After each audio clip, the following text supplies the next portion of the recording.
வணக்கம். இன்றைக்கி நாள் எப்படி போச்சுன்னு பார்க்கலாம். சன்னா மசாலா நான் மதியமே செஞ்சுருந்தேன் நைட்டுக்கும் சேர்த்து. ஆனால் ஜனத்தொகை ஜாஸ்தியானதுனால உருளைக்கிழங்கு மசாலாவும் கொஞ்சம் செஞ்சுக்கிட்டாச்சு. எங்கள் அண்ணன் எங்கள் அண்ணன் பசங்களை லீவுக்கு கூட்டிகிட்டு வந்திருந்தாங்க. அவங்களுக்கு ஃபஸ்ட்டு இதை வச்சு கொடுத்து சாப்பிட்டு அவங்க கிளம்பிட்டாங்க. அதுக்கப்புறம் நைட்டுக்கு ரூபேஷ் பர்த்டேன்றதுனால 11 மணிக்கு தான் ரூபேஷ் வந்தாங்க. வரும்போது சர்ப்ரைஸ் பண்ணி அவங்களும் சர்ப்ரைஸ் ஆகி, இந்த பெரிய சர்ப்ரைஸ் தான் எப்போவுமே பண்ணுவோம். அது அவங்களும் சர்ப்ரைஸ் ஆகிட்டு கேக் கட் பண்ணிட்டு எல்லோரும் உட்காந்து சாப்பிட்டோம். 10 பேர்லாம் ஒன்றா உட்காந்து இந்த வீட்டில் சாப்பிட்டது கிடையாது.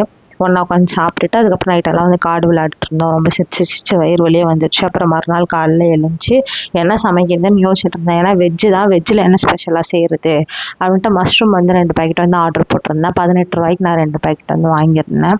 ஏன்னா எனக்கு 100 ருபீஸ் ஆஃபர் இருந்தது ஜெப்டோவில். அதுக்கப்புறம் சோயா போட்டு பிரியாணி மாதிரி செஞ்சுட்டு தம் போட்டு செஞ்சுருந்தேன், நல்லா இருந்தது. அதுக்கப்புறம் 65 மஷ்ரூமில் பண்ணிவிட்டு ரைத்தா நானே பண்ணியிருந்தேன். கத்திரிக்காய் ரைத்தா நல்லா இருந்துச்சு. சோயாலாம் எங்கள் வீட்டில் காலியாகவும் நான் நினச்சி கூட பார்க்கல. வெஜ்ஜில் என்ன சமைக்கிறதுனே தெரில. 2-3 ஐட்டத்தையே திருப்பி சாப்பிட்ற மாதிரி இருக்குது. என்ன பண்ணுறதுனே தெரில. இன்னும் 1 மாதம் போகணும். முருகர் பேரை சொல்லி ஓட்ட வேண்டியதான். அன்றைக்கி ஃபுல்லாக நாங்கள் எங்கேயுமே போகல. அதுக்கப்புறம் தான் குளிச்சுட்டு கிளம்பி நைட்டுக்கு தான் கோயிலுக்கு போனோமே. ரூபேஷ்க்கு ஆன்லைனில் ட்ரைனிங் இருந்துச்சு அன்றைக்கி. அப்புறம் கிளம்பி கோயிலுக்குலாம் பக்கத்தில் சிவன் கோயிலுக்கு போயிட்டு வந்திருந்தோம். அப்புறம் வீட்டுக்கு அன்றைக்கி செவ்வாய்க்கிழமைன்றதுனால செவ்வாய் உரைக்கு வேலை கோயிலேருந்து எங்கேயுமே போகலையே. படத்துக்காவது போகலான்னு சொல்லிட்டு எல்லாரையும் வலிச்சு போட்டுட்டு தேட்டருக்கு தான் போயிருந்தோம். இந்த தேட்டர் எனக்கு ரொம்ப பிடிக்கும். ஆனால் ஷோ இல்லைன்னு சொல்லி அமுச்சு விட்டுட்டாங்க.